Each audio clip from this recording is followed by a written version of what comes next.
1 जुलाई 2018 की सुबह दिल्ली के एक साधारण से इलाके में सब कुछ सामान्य लग रहा था।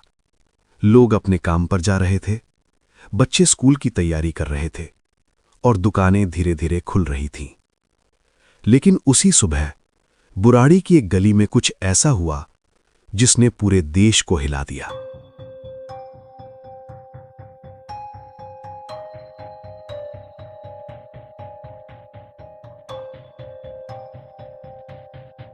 Living in one roof, the grandparents, the parents and the children.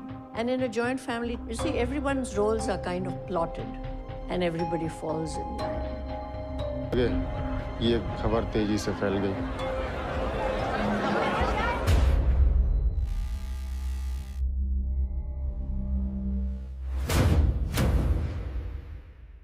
एक घर, एक परिवार और 11 मौतें जो आज भी एक रहस्य बनी हुई हैं।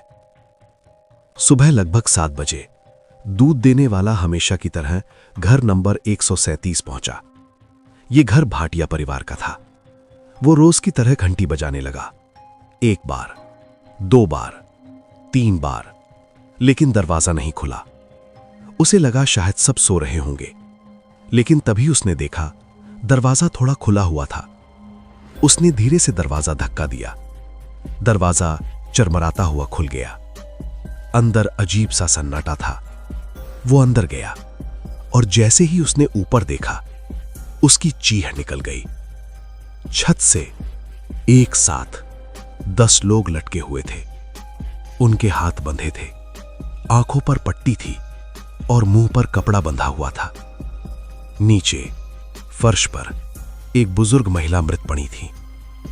कुछ ही मिनटों में पूरे मोहल्ले में खबर फैल गई। पुलिस मौके पर पहुंची। उन्होंने घर को घेर लिया। जब पुलिस अंदर गई तो जो नजारा था वो किसी हॉरर फिल्म से कम नहीं था। लोहे की जाली से एक लाइन में 10 शव लटके हुए थे। उनके पैर जमीन से बस थोड़ा ऊपर थे। ऐसा लग रहा था जैसे किसी ने उन्हें व्यवस्थित तरीके से खड़ा किया हो।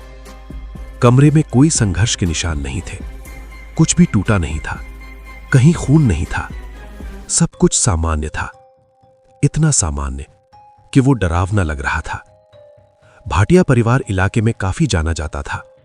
उनकी एक किराने की दुकान थी। वे मिलनसार थे, किसी से झगड़ा नहीं था। परिवार में कुल 11 लोग रहते थे। सब साथ खाते थे, साथ काम करते थे और साथ ही रहते थे। परिवार के बड़े सदस्य थे ललित भाटिया। लोग बताते थे कि वो शांत स्वभाव के थे, लेकिन कुछ साल पहले उनके साथ एक हादसा हुआ था। उसके बाद वो पहले जैसे नहीं रहे। परिवार के लोगों ने बताया कि ललित पहले कम बोलते थे, लेकिन धीरे धीरे उन्होंने कहना शुरू किया कि उनके पिता उनसे बात करते हैं। उनके पिता की पहले ही मौत हो चुकी थी, लेकिन ललित कहते थे उनकी आत्मा उनसे निर्देश देती है।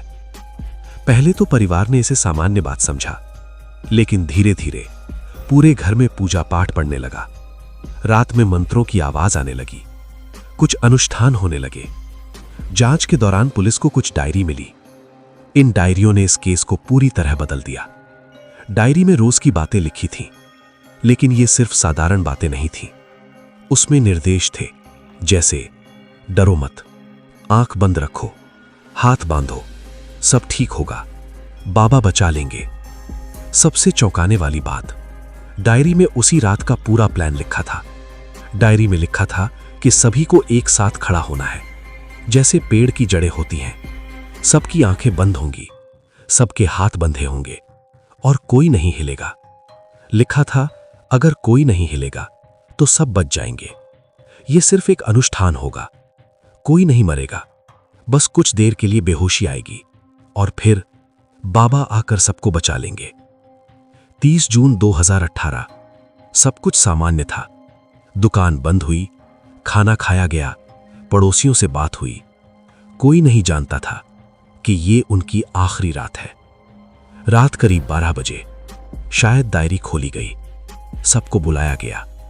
एक एक करके सबके हाथ बांधे गए, आंखों पर पट्टी बांधी गई और फिर एक एक करके सब खड़े हो गए, जैसे किसी आदेश का इंतजार कर रहे हों। सबसे बड़ा सवाल यही था क्या उन्हें सच में लगा था कि वो बच जाएंगे? डायरी में लिखा था, मौत नहीं होगी, बस परीक्षा है, विश्वास रखो। शायद उन्हें सच में विश्वास था। शायद उन्हें लगा कि सब ठीक होगा। लेकिन उस रात कोई नहीं आया। रात बीत गई, सुबह हो गई। घर में कोई नहीं जागा, दुकान नहीं खुली, दरवाजा नहीं खुला। और फिर दूध वाला आया और सब कुछ सामने आ गया। शुरू में पुलिस को शक हुआ, क्या ये हत्या थी? लेकिन कोई संघर्ष नहीं, कोई जबरदस्ती नहीं, कोई बाहरी व्यक्ति नहीं। सबूत बताते थे ये सब घर के अंदर हुआ। विशेषज्ञों ने कहा यह शेयर्ड साइकोसिस हो सकता है, जहां एक व्यक्ति का विश्वास पूरे परिवार का विश्वास बन जाता है। धीरे धीरे सब उसी दुनिया में जीने लगते हैं और फिर उन्हें सच और भ्रम में फर्क नहीं दिखता। सबसे डरावनी बात यह नहीं थी कि 11 लोग मरे। सबसे डरावनी बात यह थी कि शायद उन्हें लगा था वो मरेंगे नहीं। आज भी कुछ सवालों के जवाब नहीं मिले। क्या आखिरी समय में किसी को डर नहीं लगा? क्या किसी ने विरोध नहीं किया? क्या किसी ने मदद नहीं मांगी? और सबसे बड़ा सवाल, क्या उन्हें सच में लगा था कि कोई उन्हें बचाने आएगा? पुलिस ने इस केस को आत्महत्या बताया, एक अनुष्ठान जो मौत में बदल गया। लेकिन लोग आज भी इसे एक रहस्य मानते हैं। कभी कभी इंसान अंधेरे से नहीं डरता, वो अपने विश्वास से हार जाता है। और बुराड़ी की वो रात शायद विश्वास की सबसे खतरनाक कहानी थी।